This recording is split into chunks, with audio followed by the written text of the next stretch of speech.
औज़ुबिल्लाहिमिनश्शैतानिर्रजीम बिस्मिल्लाहिर्रहमानिर्रहीम। अस्सलाम वालेकुम सामीन, वेलकम इन न्यू वीडियो। सामीन बाखबर रखते हैं हम आपको पाकिस्तान के हालात व वाक़यात से। कुछ अहम डेवलपमेंट्स हुए हैं पाकिस्तान में, कुछ सियासी डेवलपमेंट है, कुछ अदालती महाज के ऊपर डेवलपमेंट्स हुई हैं। सामीन एक सियासी डेवलपमेंट यह है कि अब अपोजिशन के जो है ना एक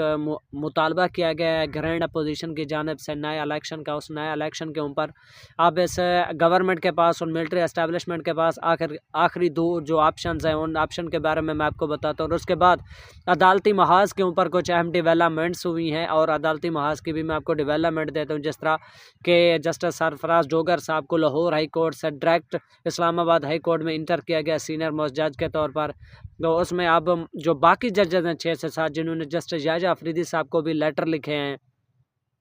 तो उनके पास अब क्या ऑप्शन है या फिर वो आने वाले दिनों में आने वाले वक्त में क्या करने जा रहे हैं जब ये सारी तैनाती हो जाएगी, ये डिसीजन मुकम्मल कर लिए जाएंगे।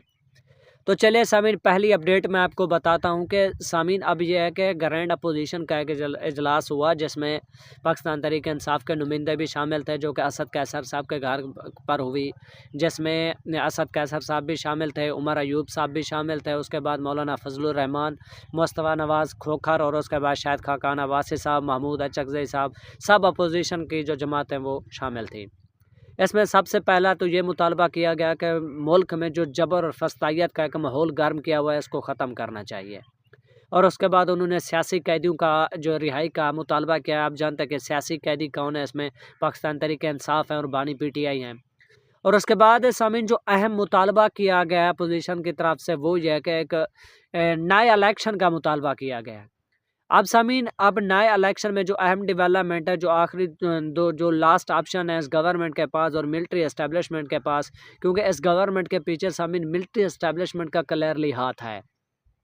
क्योंकि 17 सीटों वाली जो जमात है उसको इक़्तिदार देने के बाद जो इस मुल्क के साथ हुआ है वो शायद किसी के साथ ना हुआ। क्योंकि अब बारहा इमरान खान साहब जब उन्होंने ख़त भी लिखा, बारहा वो कह चुके हैं कि मुल्क में आईन और कानून की बालादस्ती है, लेकिन उसके बावजूद PTI को रोंदा जा रहा है, उनकी बात नहीं सुनी जा रही।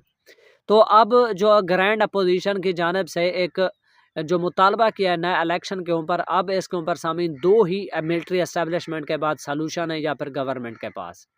एक ये कि वो शहबाज शरीफ साहब का रिज़ाइन करके मुल्क में नया इलेक्शन करवाएं, एक तो ये सलूशन है उनके पास। लेकिन सामीन अगर इस सलूशन के ऊपर मैं थोड़ा सा आपको ब्रीफ करूँ तो ये है कि अब हमारा मुल्क नया इलेक्शन का मुतहम्मिल नहीं हो सकता,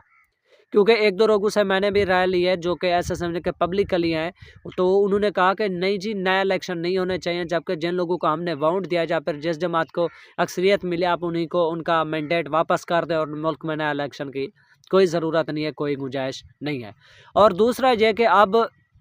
अगर मिलिट्री एस्टेब्लिशमेंट अगर ये गवर्नमेंट मुल्क में नए इंतखाबात नहीं करवाती और शहबाज शरीफ साहब के ख़िलाफ़ एक अदम एतमाद लाई जाती है, उनको रिज़ाइन कर दिया जाता है, तो उसके बाद दूसरा ऑप्शन ये है कि शहबाज शरीफ साहब से रिज़ाइन करा के पाकिस्तान पीपल पार्टी की गवर्नमेंट सामीन बना दी जाए। अब देखना इसमें यह है कि अगर जो PTI जो अपोजिशन जमातें जो पब्लिक मुस्लिम लीग नून के को सपोर्ट नहीं करती, उनकी फेवर नहीं करती, जो उनके पीछे नहीं खड़ी होती, वो पीपल पार्टी को कैसे सपोर्ट करेगी। और सवाल ये भी है कि क्या पाकिस्तान पीपल पार्टी बिलावल भुट्टो जरदारी क्या इस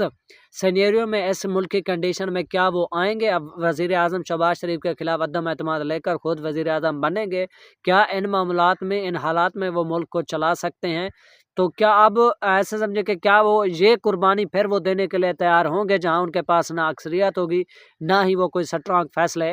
लेंगे, क्योंकि उनके मुत्तहदा जो अपने अहम PP के रहनुमा वो भी कह चुके हैं कि हमें इस गवर्नमेंट से अलहदा होना चाहिए और उसके बाद ये भी कहा कि नया इलेक्शन भी होने चाहिए। अब सामीन ये दो लास्ट सलूशन है मिलिट्री एस्टेब्लिशमेंट के पास और इस गवर्नमेंट के पास, क्योंकि इस तरह से हालात नहीं चल सकते, क्योंकि जितना इंटरनेशनल प्रेशर अब बढ़ चुका है अमेरिका की जानब से और दूसरे ममालिक की जानब से, जैसा कि GPS वापस लेने की एक ऐसे समझा कि पाकिस्तान को वार्निंग की गई, यूरोपीय यूनियन के मुबस्सरीन आए उन्होंने भी मुलाकातें की। तो इसके बाद अब दो ही सलूशन है, या तो ये कि शहबाज शरीफ साहब की गवर्नमेंट को घर भेजकर नए इलेक्शन करवाए जाएँ, और दूसरा ये कि शहबाज शरीफ साहब को गवर्नमेंट भेजकर अदम एतमाद लाई जाए और उसके बाद उसके ज़रिए पीपल पार्टी या फिर दूसरी अपोजिशन जमातों को साथ मिलाकर एक पीपल पार्टी की हुकूमत बनाई जाए जिसमें बिलावल भुट्टो वज़ीर आज़म हो। तो इन दो लास्ट ऑप्शन के अलावा अब गवर्नमेंट के पास या मिलिट्री एस्टेब्लिशमेंट के पास तीसरा कोई ऑप्शन नहीं बचा।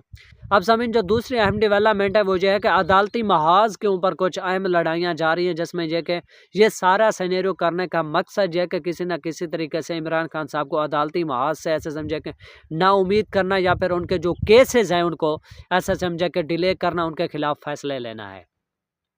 सामीन अब इस्लामाबाद हाई कोर्ट के जो जस्टिस हैं, जिसमें जस्टिस बाबर सत्तार साहब भी शामिल है, जस्टिस सिमन रफ़त हैं, उसके बाद तारिक महमूद जहांगीरी हैं, सरदार इसाक खान हैं और दूसरे जो जज हैं उनमें सारे अब जो जजेस हैं 7 जजेस हैं सीनियर जज, उन्होंने जस्टिस याहिया अफरीदी साहब को ख़त लगा और जो ख़त लिखा है जिसमें जस्टिस सरदार सरफराज जोगर साहब को जो सीनियर जज बनाया जा रहा है, आमिर फ़ारूक ने भी उसकी तैनाती दे दी है, तो उसके ख़िलाफ़ उन्होंने एक कदम उठाया और उसको ख़त भी लिखा। अब ज़मीन इस खात का होना क्या है ये तो सबको पता है, पब्लिक को भी पता है, क्योंकि अदालतों के ऊपर भी जितना प्रेशर है अब ऐसे समझे कि जितना मुल्क का कंट्रोल है वो मिलिट्री एस्टेब्लिशमेंट के पास है, ना इस गवर्नमेंट के पास है। जबकि अगर आप आज किसी आम आदमी से भी राय लें तो वो आपको यही कहेगा कि ये सारे फैसले कोई और कर रहे हैं, ना तो इस गवर्नमेंट के अख्तियार में ना ही अब इन अदालतों में के अख्तियार में कोई चीज़ रह गई है। ये सारे जज वही फैसला कर रहे हैं जो कि ऊपर से लिखे हुए आ रहे हैं। तो इसके बाद आप सामीन सिनेरियो ये बना कि इन जजेस के पास क्या ऑप्शन है। अगर जस्टिस तारिक जो सरफराज जोगर साहब हैं अगर वो चीफ जस्टिस बन जाते हैं, ऐसे समझे कि इस्लामाबाद हाई कोर्ट के, या फिर इनसे सीनियर जज बन जाते हैं, आप सामीन इनके पास दो ऑप्शन है। जो ऑप्शन ये है कि या तो फिर ये रिज़ाइन कर जाएँ या फिर जस्टिस मंसूर अली शाह का जिस तरह हक तलफी की बिल्कुल इसी तरह इस्लामाबाद हाई कोर्ट के जजों की भी हक तलफी की जा रही है। तो इनके पास ऑप्शन ये है कि या तो रिज़ाइन कर जाएं या फिर जस्टिस मंसूर अली शाह साहब जिस तरह इस सिस्टम के अंदर रह कर इस सिस्टम को उन्होंने चैलेंज किया हुआ, इसी तरह ये जजेस भी इस सिस्टम के अंदर रह कर इस सिस्टम को चैलेंज करें। अब ये इनके पास लास्ट ऑप्शन है, इसके अलावा इनके पास कोई ऑप्शन नहीं बचा, क्योंकि जिस तरह इनको आइन के खिलाफ वर्जियाँ हो रही हैं, जिसके बाद एक दूसरी अदालत के जज को लाया जा रहा है, सीनियर बनाया जा रहा है, तो अब जजेस को भी ये बात मालूम हो चुकी है कि इस बात के अलावा और कोई ऑप्शन नहीं है। या तो फिर हम रिज़ाइन करके घर चले जाएं या फिर इस सिस्टम के अंदर रह के इस सिस्टम को चैलेंज करें और मज़ाहमत का रास्ता अपनाएं। तो सामीन इन दो खबरों के बारे में आपकी क्या राय, आप अपनी राय में कमेंट सेक्शन में ज़रूर बताएं कि क्या एस्टेब्लिशमेंट, क्या ताकतवर नए इलेक्शन के ऊपर राज़ी होंगे या फिर वो इस गवर्नमेंट के खिलाफ अदम एतमाद लाकर गवर्नमेंट चेंज करेंगे और बिलावल भुट्टो को वज़ीर आज़म बनाएंगे, या फिर ये कि जो जजेस हैं वो मज़ाहमत का रास्ता इख्तियार करेंगे। क्या फिर ये तैनाती रुक जाएगी, जजों के बावजूद, ख़त लिखने के बावजूद, प्रेशर के बावजूद ये तैनाती हो रही है, क्या वो मज़ाहमत का रास्ता अपनाएंगे या नहीं। आप अपनी राय हमें इन दो खबरों के बारे में ज़रूर बताएं ताकि हमें भी आपकी राय का कमेंट सेक्शन में अपनी राय ज़रूर बताएं। तो सामीन इस तरह के मज़ीद पॉलिटिकल विलास के लिए हमारे चैनल को लाइक और सब्सक्राइब ज़रूर करें। वीडियो को देखने का शुक्रिया। अल्लाह पाक आपको अपनी अमान में रखे। Thanks for watching. अल्लाह हाफ़िज़।